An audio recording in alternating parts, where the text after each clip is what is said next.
Hello, Math130 students. We are going to pick up on page 5, which would be section 3.4, Applications of Systems and Linear Equations in Two Variables. So first of all, I want to say that I am not perfect. There is a typo, and the typo is that I forgot to write twice. So here it's missing the word twice. So in reality, this sentence should really say, the age of Andrew's dad is far less than twice Andrew's age. So you can think about it as this is what it should be saying instead. So forgot that word twice. The sum of their ages is 95. Find their ages. So now that I have this typo corrected and the sum is 95, then I'm able to go ahead and find an algebraic equation to solve this. So I know the key word here is 95. So the way I kind of read it is blah, blah, blah, blah, blah. The sum, so something plus something else is, where is represents the equal sign, is 95. So the two things that we are going to be adding is Andrew's age, and we're also going to be adding Andrew's dad's age. So maybe I'll just say dad's age. And this is Andrew's dad, right? So Andrew's dad is here and Andrew's in green. So what do we know about Andrew and his dad's age? Well, we know that when we add them together, it's equal. It is 95. Perfect. Now, this first sentence, it says the age of Andrew's dad is far less than twice Andrew's age. So that than here tells you your point of reference. That's a good indication that you have a point of reference. So whatever comes behind it is the I don't know. So here Andrew's age is unknown. So X is going to represent Andrew's age. So here Andrew's age is X. But I know that, oops, and let's call that green instead. So X.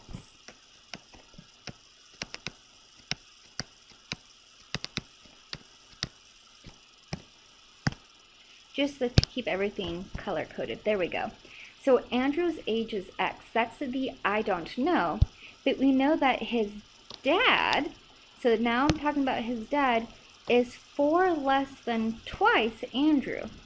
So that less than, I know that's going to be subtraction. And I also know that this is when I have these pair of words together that I'm going to reverse the order. So I know I have subtraction.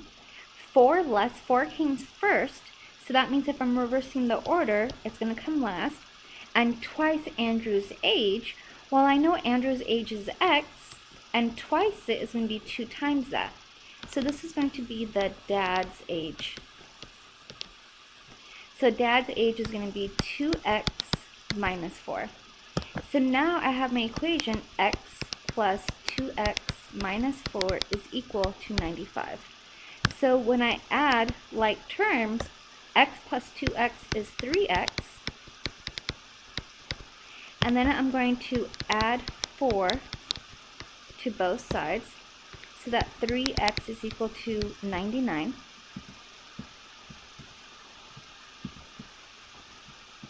And then from here, I'm going to divide each side by 3 to say that x is equal to, and 99 divided by 3 is going to equal to 33. So remember, x represented Andrew's age. So Andrew is x, which is equal to 33 years. And if I'm talking about Andrew's dad,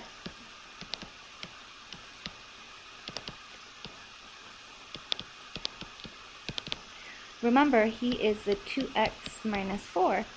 So when I plug this in, it would be 2 times your 33 minus 4. So 2 times 33 is 66. 66 minus 4 is equal to 62. So now I have Andrew's age and his dad's age. So Andrew is 33 years old, and Andrew's dad is 62 years old. Okay. Now let's look at example number 2. It says, Shelley spent 10 minutes jogging and 20 minutes cycling and burned 300 calories.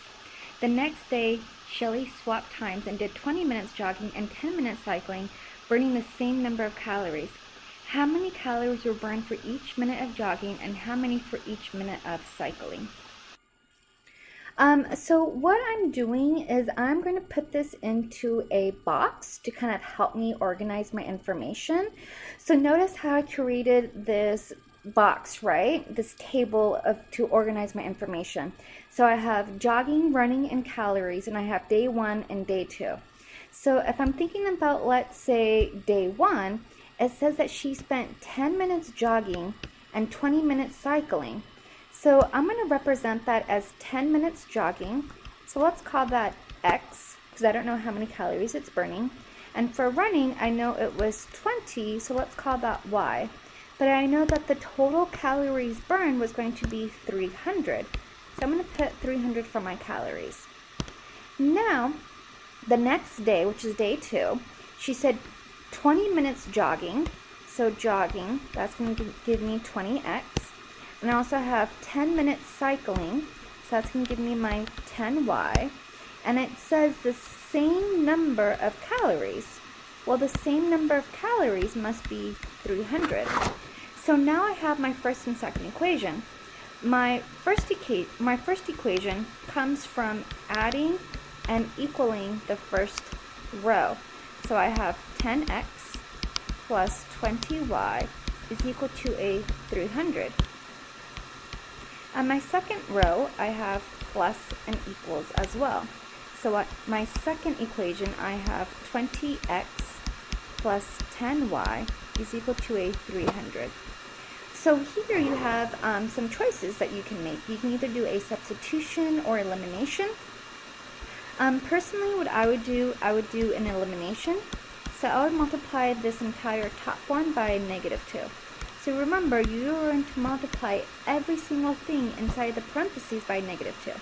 So that's going to give me a -20x, a -40y is equal to a -600. And that equation down below gets copied down. So I have a 20x plus a 10y is equal to a positive 300. So now when I add these together, well, the x's cancel. Perfect, that's exactly what I wanted. And I have a -30y. And now -600 and my positive 300, I'm going to get a -300. So now, if I divide by a -30 on both sides, then I can get the y by itself, and I'm going to get a -300 divided by 30. And that's going to give me a positive 10. So now I have that each minute of cycling will give me 10 calories.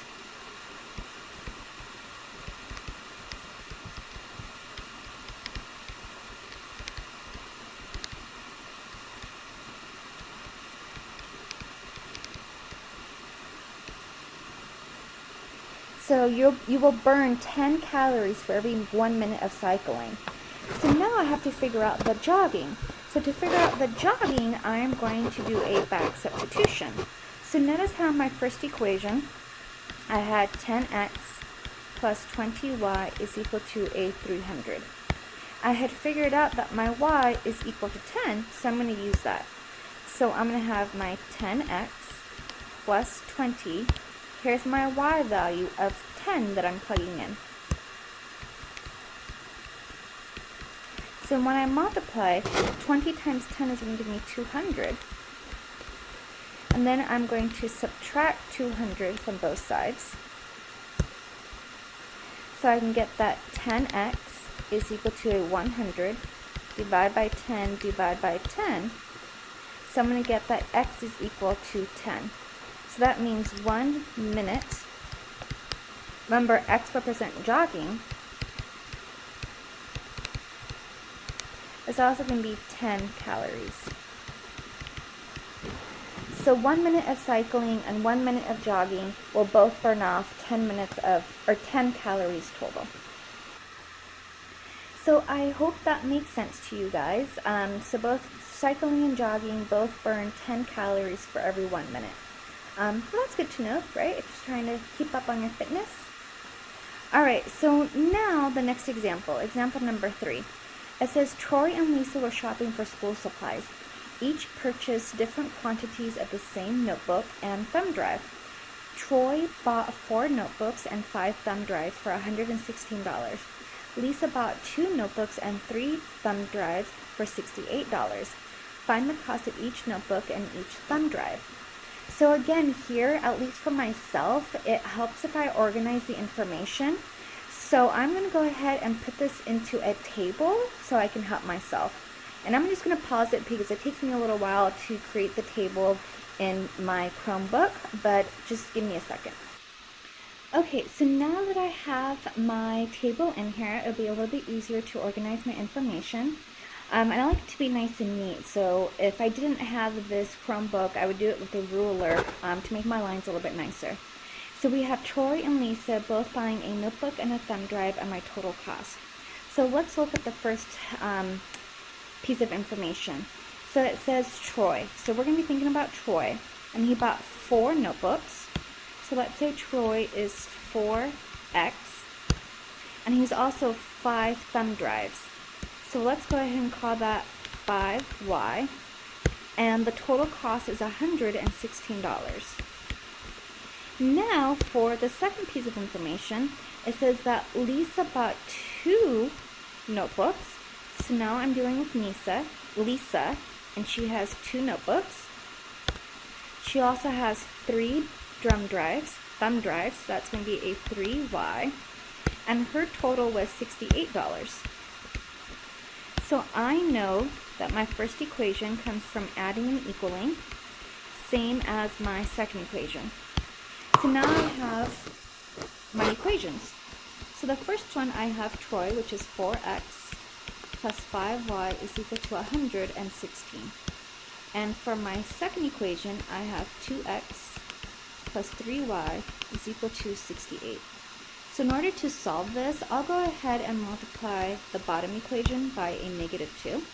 So remember, I'm going to multiply every single thing here by a -2. So I will have a -4x minus a 6y is equal to, and a 2 times 68, or actually a -2 times 68, is a -136. And that top equation, I didn't change it at all. So it's going to stay as a 4x plus a 5y equal to 116. So now I'm going to add these equations together. So the x's cancel. Perfect. I have -6y plus 5y is a -1y. And 116 plus a -136 gives me a -20. So if I divide each side by a -1, I end up getting that y is equal to a +20. So that means each thumb drive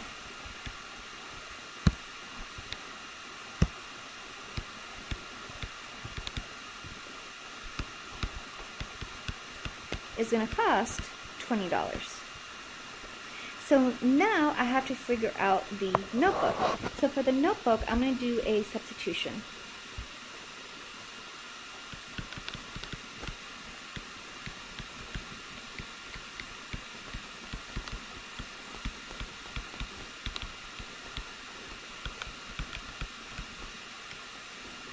So I guess it doesn't matter which equation you plug it into. I'll just go ahead and plug it into equation number 2, where I have that 2x plus 3y is equal to a 68.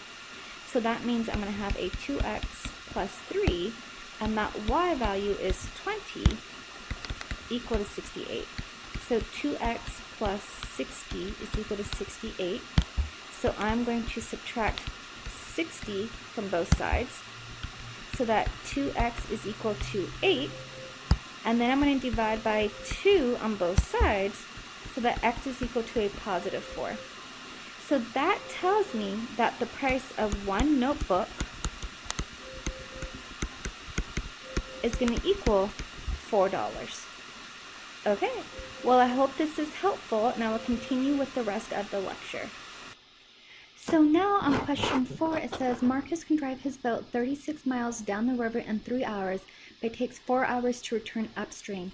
Find the rate of the boat in still water and the rate of the current. So for this problem, again, I really like using tables to help organize my information. So I'm going to press pause so that way I can make a really nice table using my Chromebook. So I go ahead and inserted my table. So this is definitely a distance, rate, time. So Marcus is going downstream and upstream. So if he's going downstream, he's going with the flow of the river. So it's going to go a little bit faster.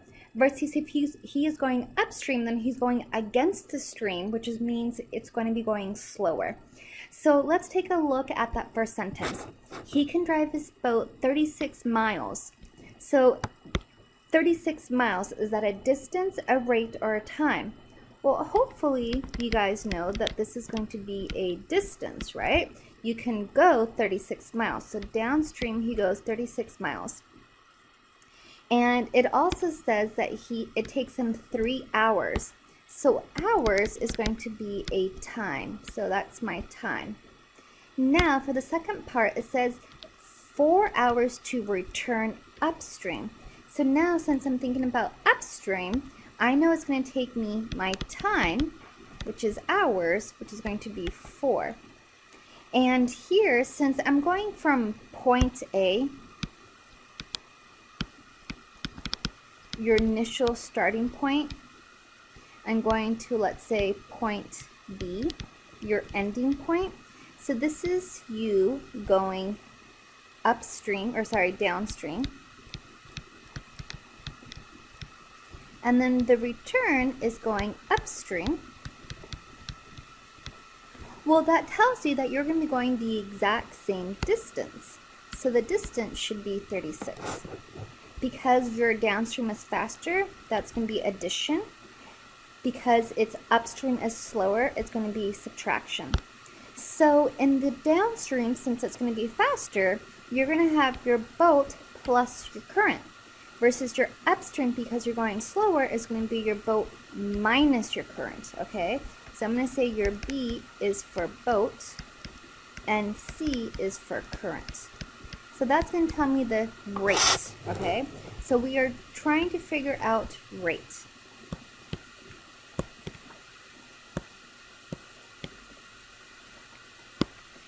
So now that we have that, I know my goal is to figure out the rate of both the water, the boat, and the current. So we have our formula. We know that we have distance is equal to rate times time. So the first equation, you're going to have distance is equal to rate times my time. So you really have 36 is equal to B plus C times 3. Or better yet, you can write it as 3b plus c. Remember, multiplication, it doesn't matter in what order as long as you have it. So our second equation, you have your equals. Your distance is equal to your rate times your time. So you really have that 36 is equal to b minus c times my 4. Or better yet, that 36 is equal to 4 times my b minus my c. And here, it makes it a little bit easier if you simplify first. So since I'm being divided by 3, or sorry, since it's being multiplied by 3, I'm going to divide by 3. So 36 divided by 3 is going to give me 12. So I'm going to have 12 is equal to b plus c. That's still my first equation. For my second equation, since it's being multiplied by 4, the opposite would be to divide by 4. So 36 divided by 4 is going to give you 9. So 9 is equal to b minus c. And now I have my two equations. So now what I'm going to do is I'm going to use elimination. So that way I can figure out what my b, my c is equal to. So use elimination. So for my first equation, I have 12 is equal to b plus c. From my second equation, I have that 9 is equal to my b minus my c. So when I add these together, I'm going to have my 12 plus 9, which is 21, and b plus b is 2b, and here my c's cancel. So I'm going to divide by 2, so 21 divided by 2 is going to give me 10.5. So I know that the boat has a rate of 10.5 miles per hour. So now I have to figure out the rate of the current, right? I need my B and my C. So now what I'm going to do is I'm going to do a back substitution to find C using that B is equal to a 10.5. So one of the equations that I have is I have that 12 is equal to B plus C. So 12 is equal to my boat value, which is really my 10.5 plus my C. So I'm going to minus 10.5 on both sides. So that I have 12 minus 10.5, and that is going to give me a 1.5 is equal to my C value. So now I know that the rate of the current is going to be 1.5 miles per hour. And that is going to be my final answer. Okay? So I really just want to make sure that I understand my variables and that I understand how I'm setting up these equations. So here again, I like to put in my table because it just helps me to organize everything so it's nice and neat. And then that way my equations just kind of jump out at me. Now let's look at number 5. It says a commercial jet can fly 1,320 miles in 3 hours with a tailwind, but only 1,170 miles in 3 hours into a headwind. Find the speed of the jet in still air and the speed of the wind. So here again, I have distance, I have rate, and I have time. So this is definitely going to be a distance is equal to rate times time type of problem.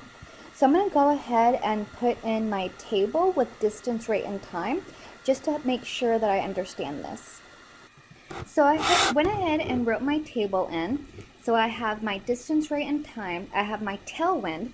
So that means the wind is behind you, so you go a little bit faster. And your headwind, meaning you're going against it, so you're going to be going a little bit slower. So let's go ahead and reread that first sentence. So the first sentence talks about tailwind. So I'm here in tailwind. And it gives me the amount of miles.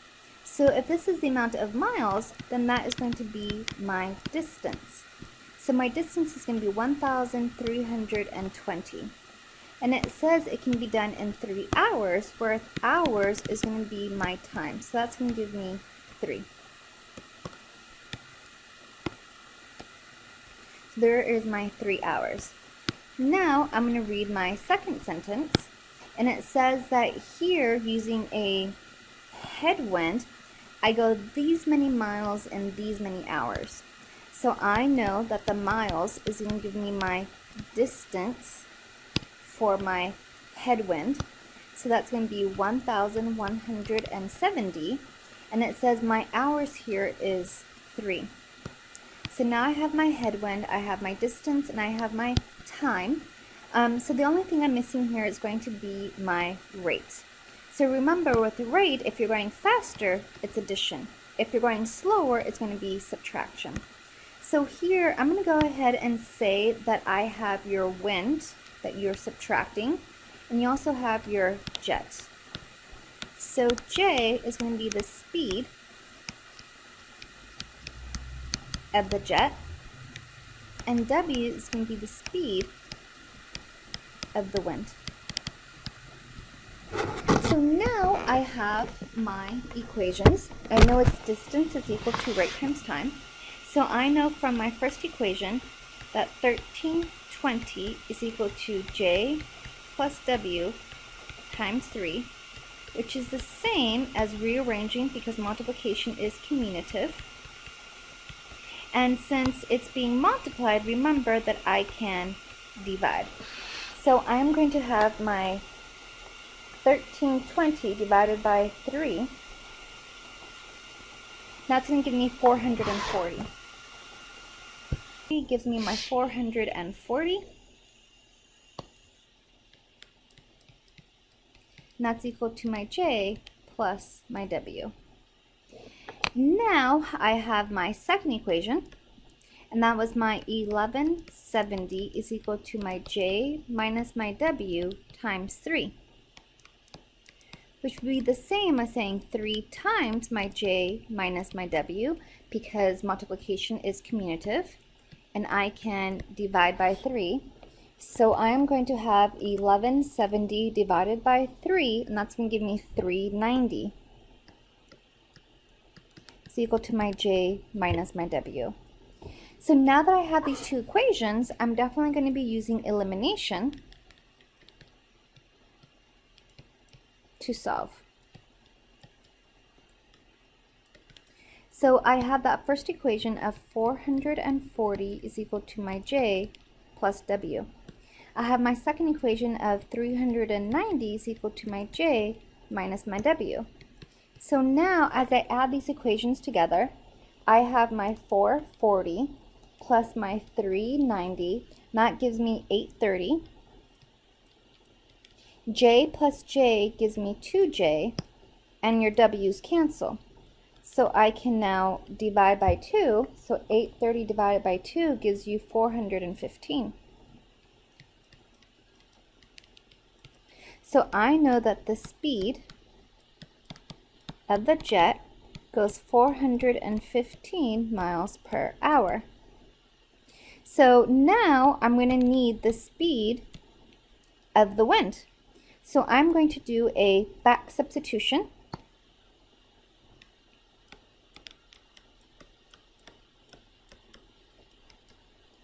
To find my wind. So what am I going to use? Well, I know that my j is equal to 415. And one of the equations that I can use here is that I had that 440 was equal to my j plus w. So that j value is 415, and I'm adding my wind to it. So that really means I'm going to subtract 415 from both sides.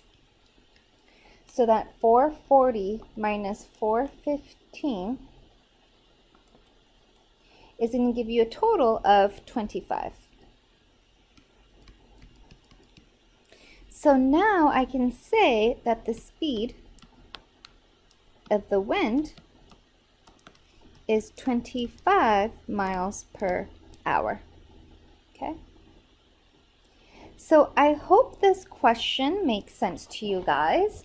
It's all about that distance, rate, and time and organizing your information. I use elimination, and then I do a back substitution, and that's how I was able to find the speed of the jet and the speed of the wind. Okay? All right. So let's look at problem number 6. It says college roommates Juan and Dante were driving home to the same town for the holidays. Juan drove 55 miles per hour, and Dante, who left an hour later, drove 60 miles per hour.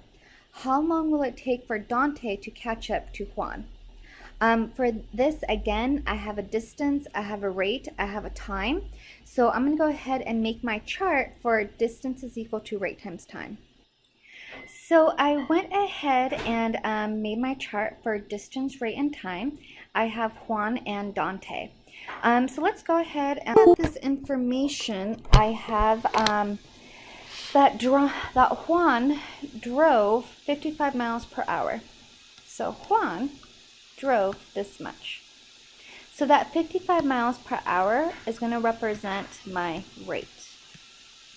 So for Juan and rate, I'm going to have 55. Now, for the next one, it says Dante. So I'm looking at Dante. He drove a rate of 60 miles per hour. So that's going to be my rate. It's going to be 60. And it says, how long will it take Dante to catch up to Juan? So you might be thinking, okay, there has to be at least one other thing that I am missing. What is it? Well, I forgot to mention, not that I forgot, but I specifically didn't mention that Dante left an hour later. So who's been driving longer, Juan or Dante? Well, you can think of it as Juan has an extra hour on the driving, so that would be x plus 1. So Dante is equal to x. Also, you can think about, these are college roommates. So this is college, right? So here's college. And where are they driving to? They are driving home, or same town.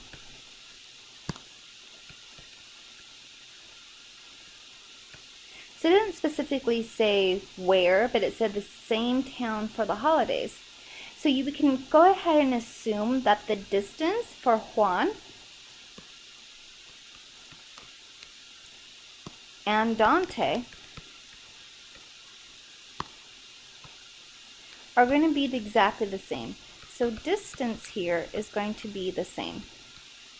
So same distance. Okay. Distance is going to be exactly the same for both. So I'm going to have my D and my D.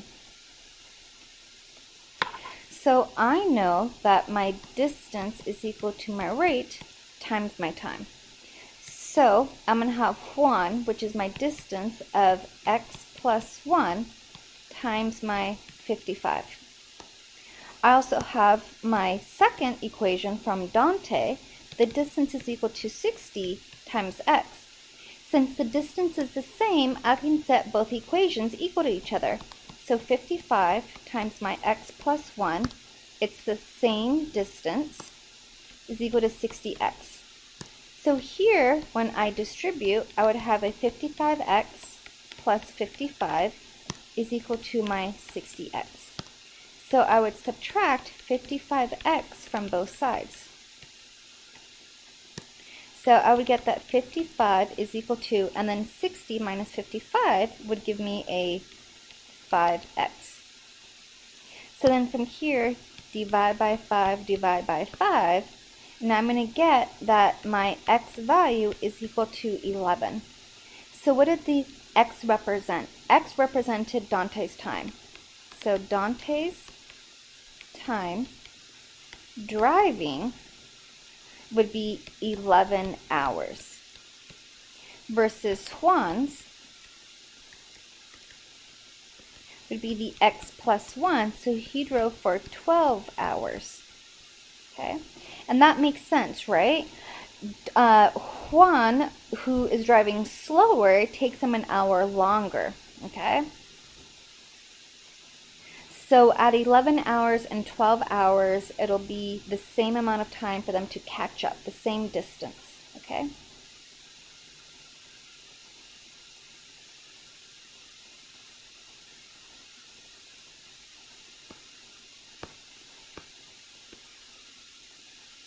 And that is the end of section 3.4. So if you guys have any questions, let me know. Thank you.